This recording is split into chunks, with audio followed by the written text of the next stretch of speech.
Hello friends, जानू the kitchen house में तमारुं स्वागत है। आज આપણે બનાવશું વરસાદમાં ખાવાની મજા પડે તેવા એકદમ કુરકુરા અને ક્રિસ્પી બને તેવા બટેકાના ભજીયા બનાવવાના છે।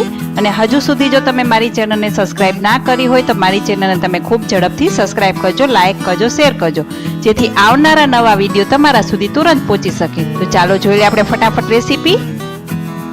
સૌપ્રથમ અહીંયા મેં 2 નંગ બટેટા લીધેલા છે, તેની મેં છાલ કાઢી લીધેલી છે।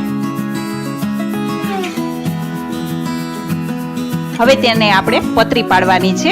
અત્યારે આપણે મોટી જ પતરી પાડવાની છે, એકદમ પતલી હોય તેવી નથી પાડવાની, અથવા તમે છરીની મદદથી પણ તમે જાડી જાડી પતરી પાડી શકો છો।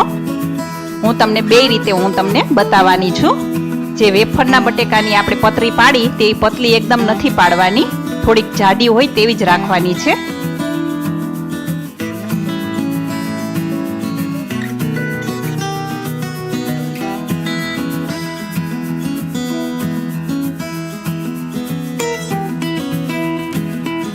તમે જોઈ શકો છો એકદમ જાડી જ પડી છે। હવે હું તમને છરીની મદદથી પણ બતાવું છું। બસ આવી રીતના આવી જાડી જાડી પતરી આપણે પાડવાની છે અને તરત જ આપણે પાણીમાં મૂકી દેવાની છે। તેવી રીતે મેં બંને બટેકાની પતરી પાડી લીધેલી છે। હવે તેને આપણે સરસ રીતે પાણીથી ધોઈ લેવાની છે, એનો સ્ટાર્ચ નીકળી જાય ત્યાં સુધી આપણે ધોવાના છે। હવે આપણે કોટન નેપકિન લેવાનું છે, તેના પર આપણે તેને કોરી કરી દેવાની છે। જો તમારે પતરીના ભજીયા એકદમ ફૂલેલા અને ક્રિસ્પી કરવા હોય તો આ પ્રોસેસ કરવી ખૂબ જ જરૂરી છે। એકદમ સરસ મજાની કોરી કરી લેવાની છે। આ પંખાની નીચે આપણે નથી સૂકવવાની, આવી રીતના કોટનના કપડા ઉપર જ આપણે કોરી કરી દેવાની છે।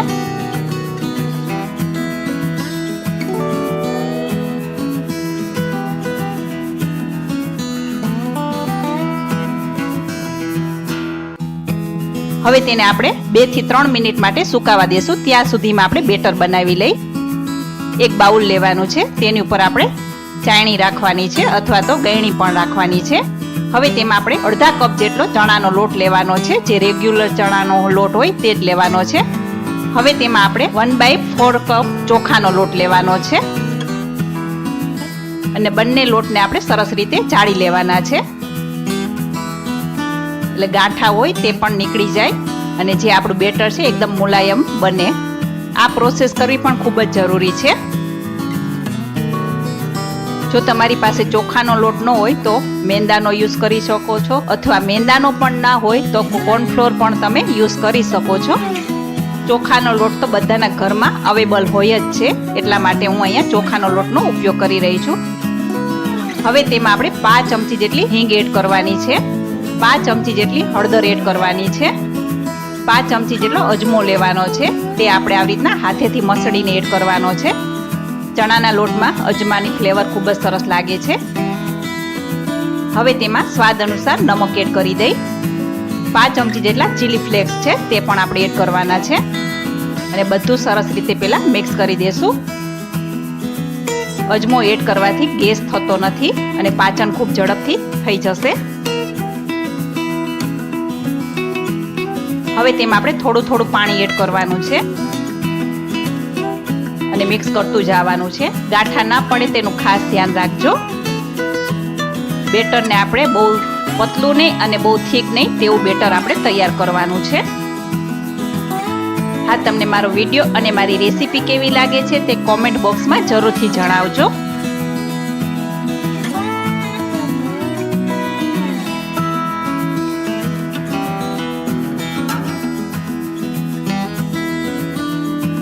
બસ આવું જ આપણે બેટર રાખવાનું છે। તમે જોઈ શકો છો એકદમ મુલાયમ બેટર થઈ ગયું છે અને બહુ થીક નહીં અને બહુ પતલું નહીં તેવું જ રાખ્યું છે।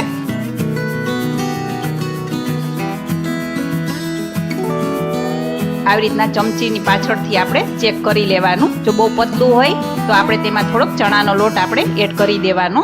હવે તેમાં આપણે 2 થી 3 ચમચી જેટલી કોથમીર એડ કરી દઈ અને ફરીથી આપણે મિક્સ કરી દેશું। અહીંયા આપણે સોડાના ઉપયોગ વગર જ ભજીયા બનાવવાના છે। હવે અહીંયા તેલ પણ ગરમ થઈ ગયું છે।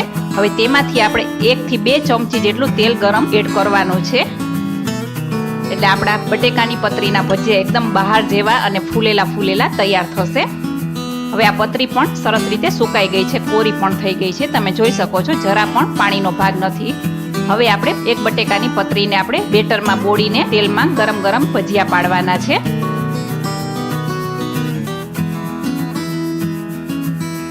ગેસ આપણે અત્યારે ધીમો જ રાખવાનો છે.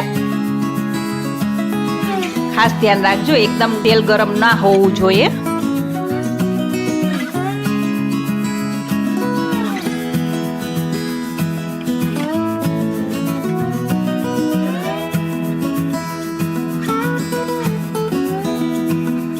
હવે આપણે ભજીયાને એકદમ સરસ રીતે ગોલ્ડન કલરના અને એકદમ તમે જોઈ શકો છો નાખીને થોડીક વાર પછી એની મેતે જ ઉપર આવી જશે.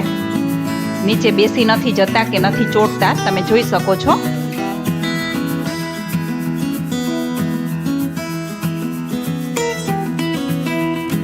જેમ તમે પલટાવશો તેમ આપણે બટેકાના ભજીયા એકદમ ફૂલેલા ફૂલેલા તૈયાર થશે. તમે જોઈ શકો છો. હવે આ બટેકાની પતરીના ભજીયા તૈયાર થઈ ગયા છે. તમે જોઈ શકો છો એકદમ ફૂલેલા છે.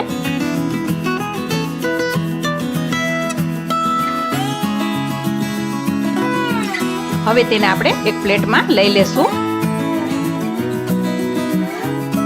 હવે તેને ગરમા ગરમ આપણે સર્વિંગ પ્લેટમાં જ લઈ લેશું. જો વરસાદ આવતો હોય ઝરમર ઝરમર અને આવા ગરમ ગરમ બટેકાની પતરીના ભજીયા ખાવા મળી જાય તો બીજું શું જોઈએ. તેને આપણે ચા સાથે અથવા તો ટમેટા સોસ અથવા તો ગ્રીન ચટણી સાથે સર્વ કરાય છે. આ ભજીયા મેં 10 મિનિટ પહેલા જ ઉતારેલા છે. તમે જોઈ શકો છો એકદમ ક્રિસ્પી છે.